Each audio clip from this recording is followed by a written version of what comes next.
Well, this is terrifying.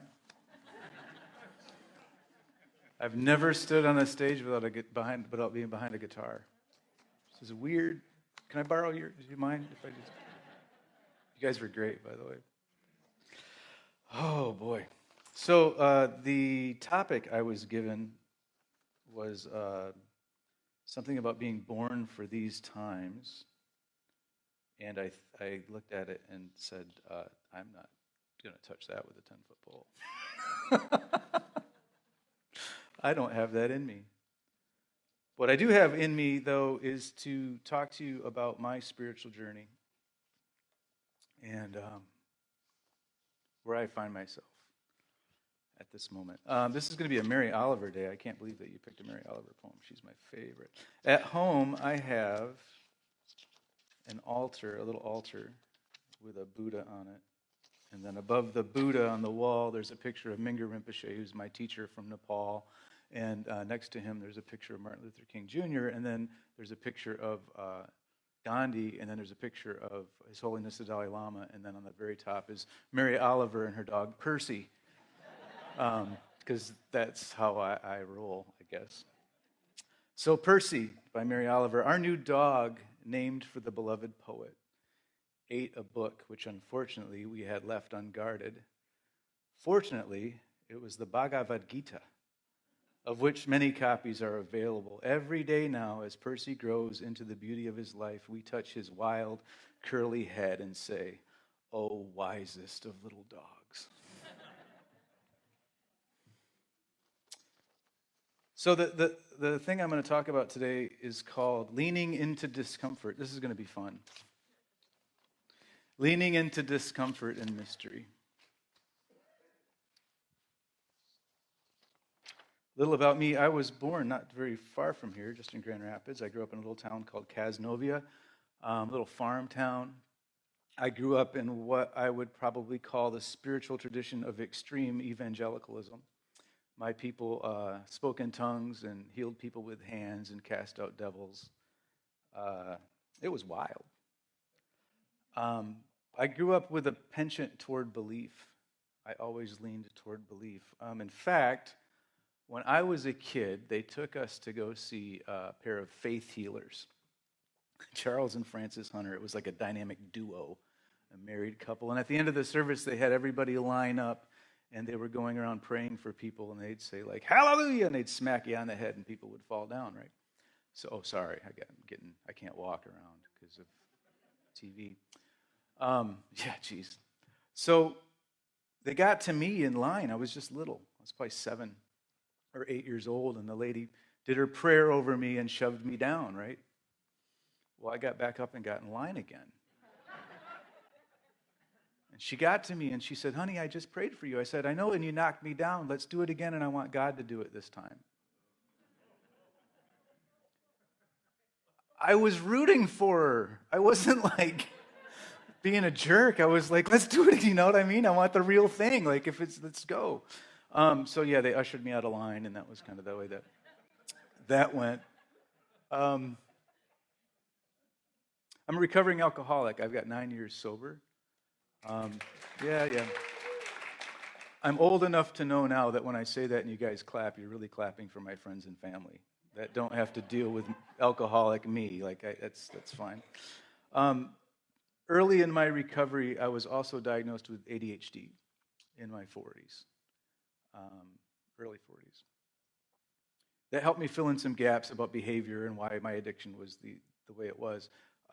Year 1 is you just hold on and don't drink or try not to drink. Year 2 and 3, things start to get a little bit better, and in AA we have this stuff called the promises. Your life starts getting a little bit better, and basically it's because you're not living like a complete jerk. Right? About year 4, you go, I have the same brain that I had when I was drinking, and drinking was the solution. It was the wrong solution, turns out, but it was a solution, and it worked pretty well for a while. That feeling of having the same brain led me to mindfulness meditation, which became a practice for me. It was very helpful. From mindfulness meditation, I got interested in Buddhism. And when I got interested in Buddhism and started reading about it, I thought, this is the way I've thought kind of my whole life. And there's a name for it. I had no idea. Which leads me to where I am today. I'm a student of Mingyur Rinpoche, who is a Tibetan Buddhist from Nepal. And I find it very useful. So the things that I'll be talking about today are kind of from that perspective because it's the perspective that I have. So I hope we're okay with that. And if I say anything this morning that's useful to you, my wish is that you take that and go with it. And if things that aren't useful or don't ring true, just let them go because I have no answers. I'm not a doctor. I'm not a psychologist. I didn't even graduate from college. I'm just a dude that wrote some songs and made some records and got to tour around. Like, I have no credibility at all. So just take it for what it is, right? Some guy up here talking. I do have some life experience, which is fun.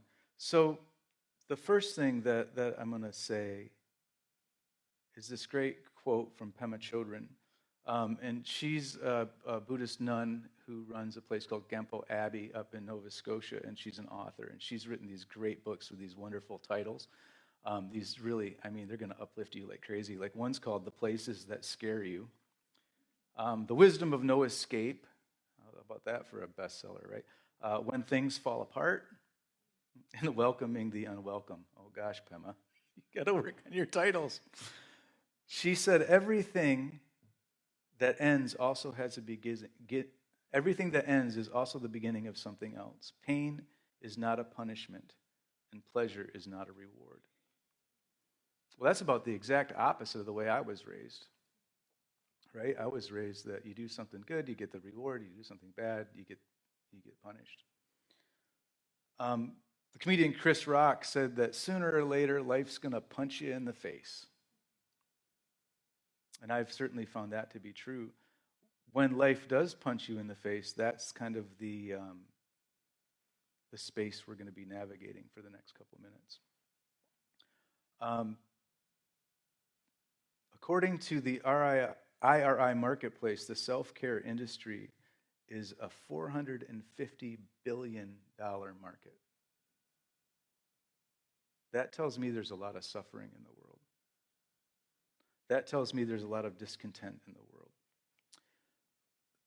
These events can happen right out of the blue. I was lucky enough to become friends with a guy named Hal Ketchum, who was a great country music star. He had a record called Small Town Saturday Night that was on #1 past the Beatles.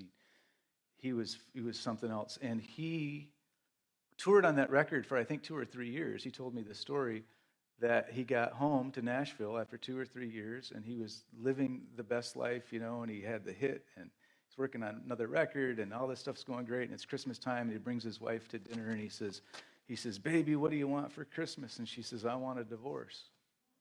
And Hal said, well, I wasn't thinking about spending that much. He said,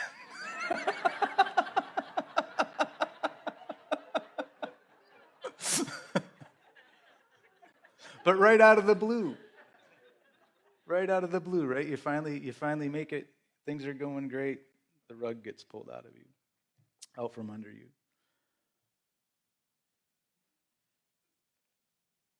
Change is the one thing you can count on. The main reason that we have this suffering is because of impermanence. Everything changes. Even the cells of our body completely regenerate about every 10 years. So, in fact, you're not the same you that you started out with. We're completely different.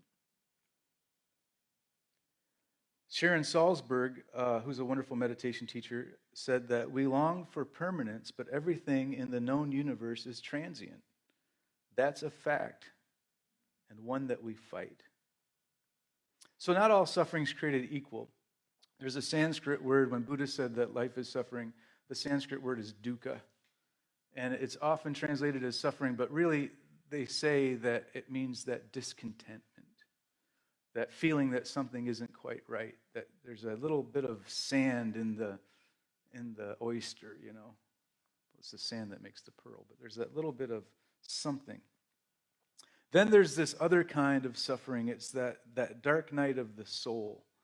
When the rug's been pulled, the gig is up, nothing will ever be the same again. The Calvary is not coming. In fact, you've discovered there's no Calvary. These are the feelings that we want to avoid no matter what. I am going through a divorce right now, and I'm living this. So this is kind of like as of what I'm speaking from where I'm at. Everything in our being wants to avoid this. Run away from discomfort and fear. We fill up the void with food, TV, phones, drugs, alcohol, sex, video games, you name it. Anything just not to feel.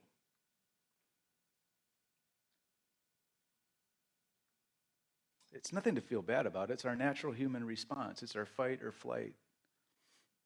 Some of my favorite distractions lately have been hours of the Great British Baking Show on Netflix. There's a story about a Buddha that was in Thailand, this big statue. It was clay, and been there for hundreds of years, this big clay statue. And one day there was a monk out there, and he would tend to this statue, and he noticed that there was a piece that kind of was falling off, so he went to investigate, and he started digging it. Well, he found metal underneath the clay. Well, they cleaned the whole thing off, and it was gold. And centuries before, there was wars happening, and the monks had taken it and packed clay all around it to make it not look precious. The good news is, in the midst of all this suffering and pain and impermanence and jive of life, is that you are equipped with everything inside of you to deal with it. The good news is that you're perfect just as you all are. And like the great Tibetan master said to his student, you're perfect the way you are, but you could use a little bit of work. So our job continually over and over is to go and to peel the mud off, to remember who we were at the beginning. There's the famous, Buddha saying, no mud, no lotus. But it's a painful process. Years ago, so I grew up in this fundamentalist church. I tried really hard to be the best little Christian I could be. I failed miserably over and over. One time I remember going to this big evangelical charismatic church service when I was a young person, and there was a very charismatic speaker, and they had a great band. The band was good. I got to tell you, the band was good. And people were rocking, and this big charismatic speaker came out, and he yelled to the top of his lungs, "Who wants to be an overcomer?" And everybody went, "Wah!" And he goes, "Who wants to be an overcomer?" And everybody's screaming and hollering. And then he said, "How many people want something really terrible in their life they have to overcome?" It was silent. But that's the rub. That's where we are. So this dark night of the soul, when the rug's been pulled, when there's no Calvary coming, when we're anxious, when we're scared, when we're fearful, are our opportunities for actual real growth. Those are the times when instead of feeling the defeat, we can choose to feel the opportunity. It's not an easy thing, and it's not a permanent thing.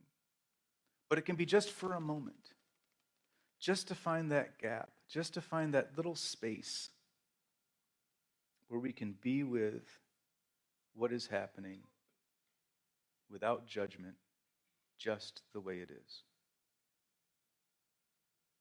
That's the move. That's the move.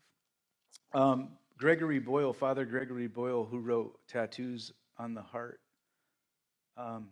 who started Homeboy Industries in LA with gang members, said, sometimes resilience arrives in the moment you discover your own unshakable goodness.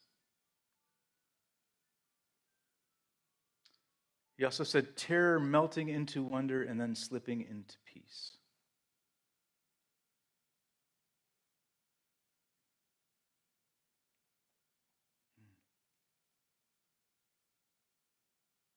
That's the good stuff. Things falling apart is a kind of testing, and it's also a kind of healing. We think that the point is to pass the test or to overcome the problem, Pema says.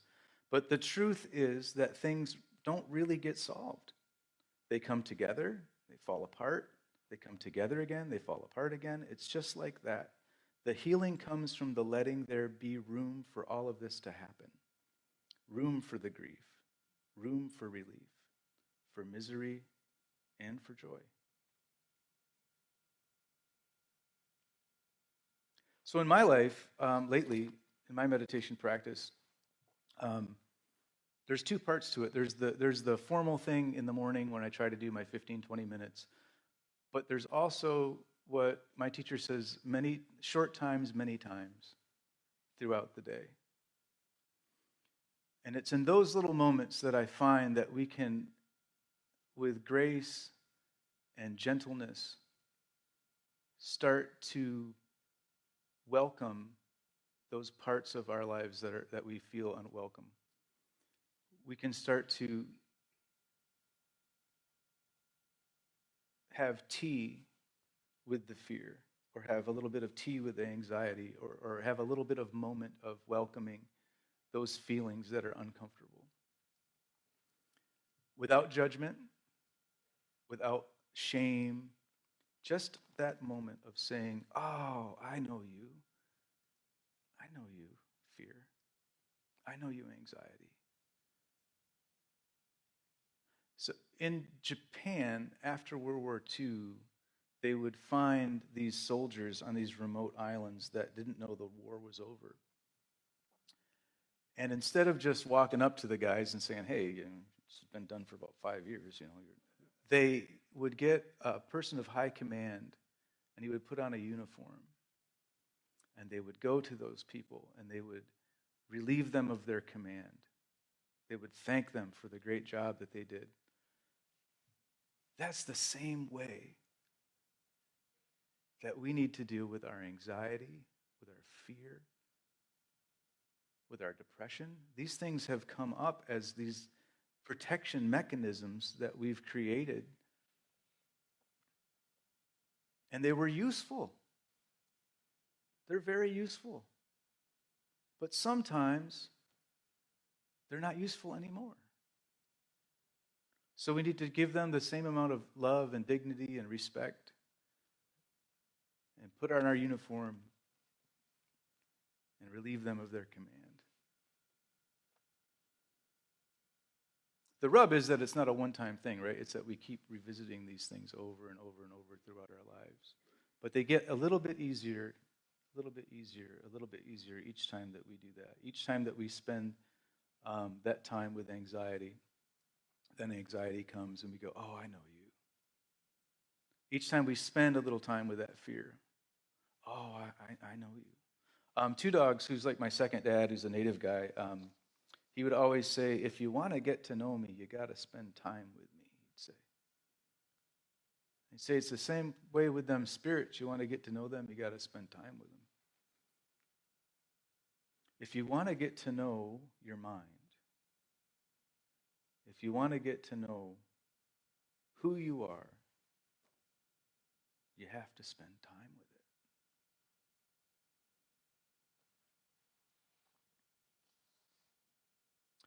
So, like I said, I'm not a doctor or a psychologist, and I'm not saying that if you have a severe anxiety disorder, you don't go get help or you don't talk to anybody. That's not at all what I'm saying. I'm saying that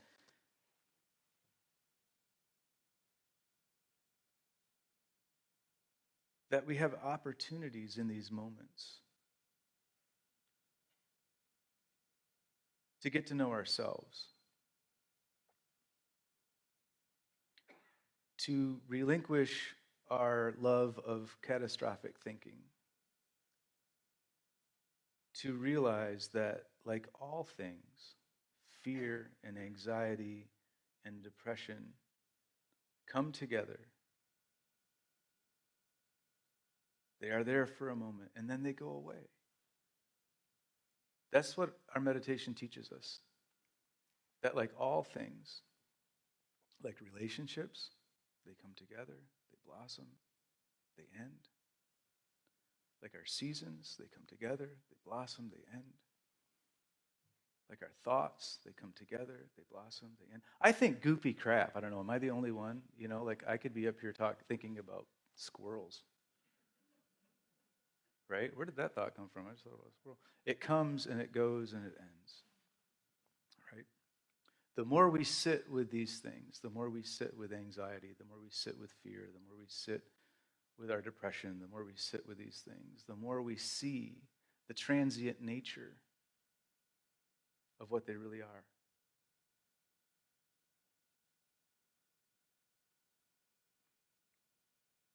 So I'm going to read one more poem. Then I want to do a short little meditation, and then I'm going to let you guys go because it's a beautiful day.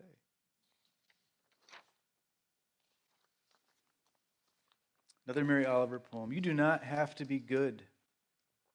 You do not have to walk on your knees for 100 miles through the desert repenting. You only have to let the soft animal of your body love what it loves. Tell me about despair, yours, and I will tell you mine. And meanwhile, the world goes on. Meanwhile, the sun and the clear pebbles of rain are moving across the landscapes, over the prairies and the deep trees, the mountains and the rivers. Meanwhile, the wild geese, high in the clear blue air, are heading home again. Whoever you are, no matter how lonely, the world offers itself to your imagination and calls to you like the wild geese, harsh and exciting, over and over, announcing your place in the family of things.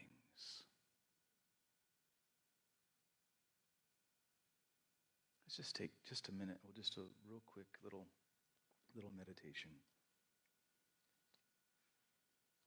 If you want to sit up and have your spine be a little bit straight, you can close your eyes or not close your eyes. It's up to you. You can not do it at all. That's up to you. Just take a breath. Start to relax your neck and your shoulders, and your back.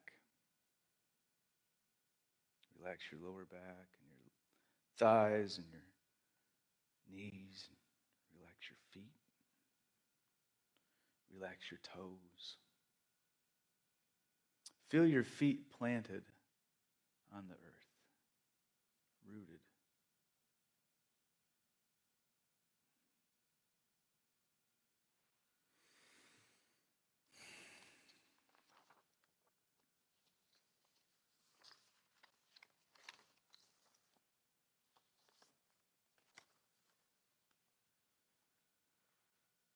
As we breathe, we feel our breath, whether it's in the belly, or maybe you feel it in your nostrils.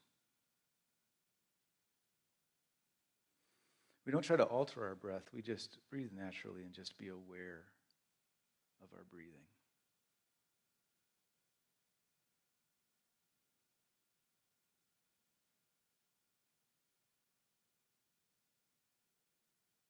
If you find yourself getting lost and thinking, just say to yourself, thinking, and then go back to the breath.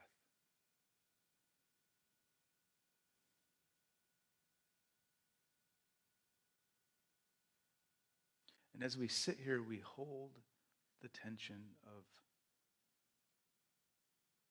relaxation and anxiousness, of depression, of joy, of answers and questions.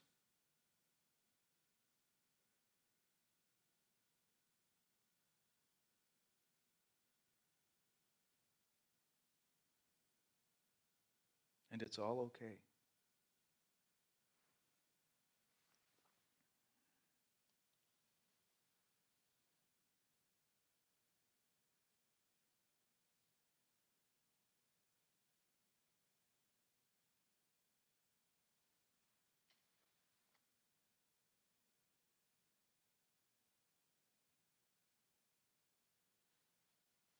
Again, if you find yourself thinking, just say to yourself, thinking. And go back to the breath.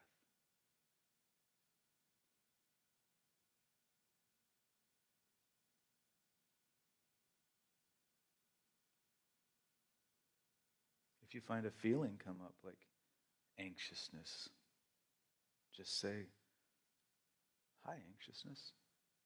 I know you.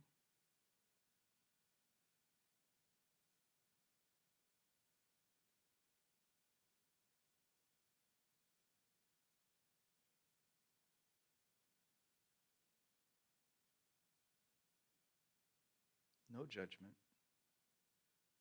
You don't have to judge the thought. You just say thinking. You don't have to judge the fear or judge the anxiousness or judge the question.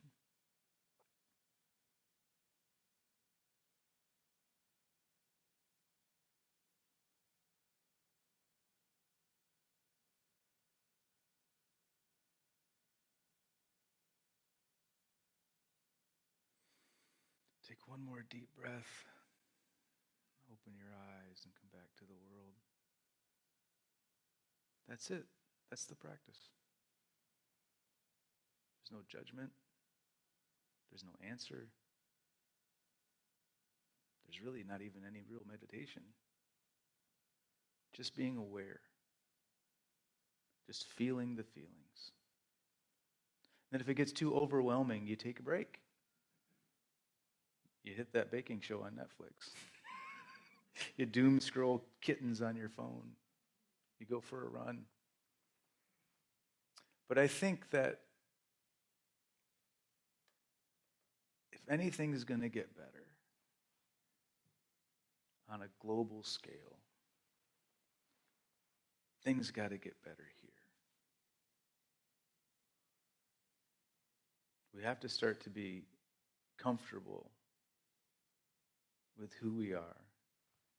I'll give you one more quote, and then we're going to go away, if I can find it.